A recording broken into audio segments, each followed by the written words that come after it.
Recognizes Mr. Hice for 5 minutes. Thank you, Madam Chair. Appreciate it. And Director Smith, always good to see you. Welcome back. You're becoming a regular around here, and it's always good to see you. Just on a quick side note, I know that my staff has been in communication with yours about having you or a team member come visit Kettle Creek, and I'm encouraged by those conversations and look forward to that taking place. So thank you. I am aware of that, and I think there's a road trip in the near future. Very good. Thank you, sir. If you could describe for me what makes a good candidate site for a national heritage area compared to a national park? It's a pretty far-reaching question. It's interesting that obviously for significance, the units that are the heritage that's most significant, we do reflect in the national park system as a unit.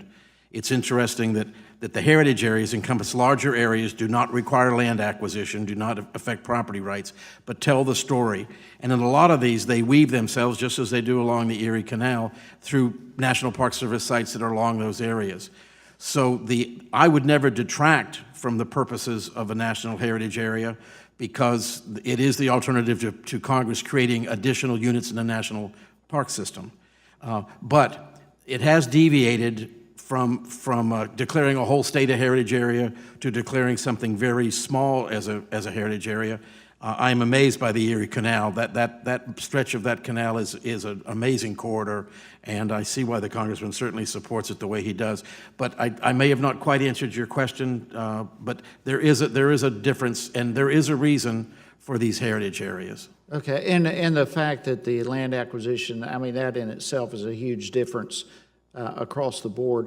But something that came up with your conversation with Mr. Tonko, that as I understand it, the current evaluation process and approval process currently kind of goes on a site-by-site case.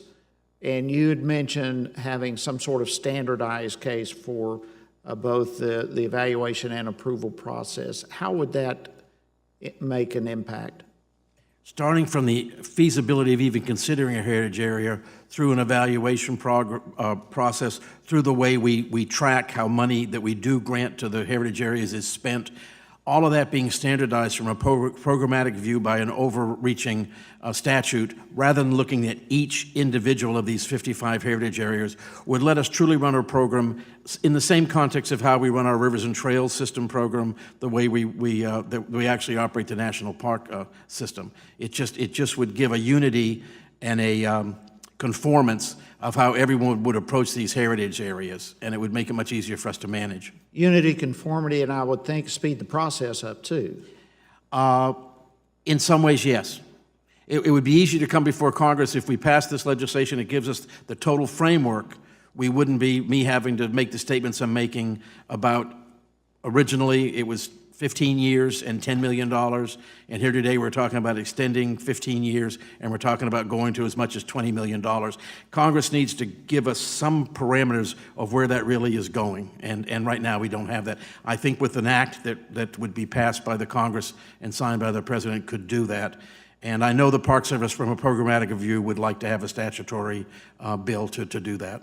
Okay, and then going back to what Mr. Young mentioned, currently these sites are still taking money after the 10 years is over. None of them have come off the program.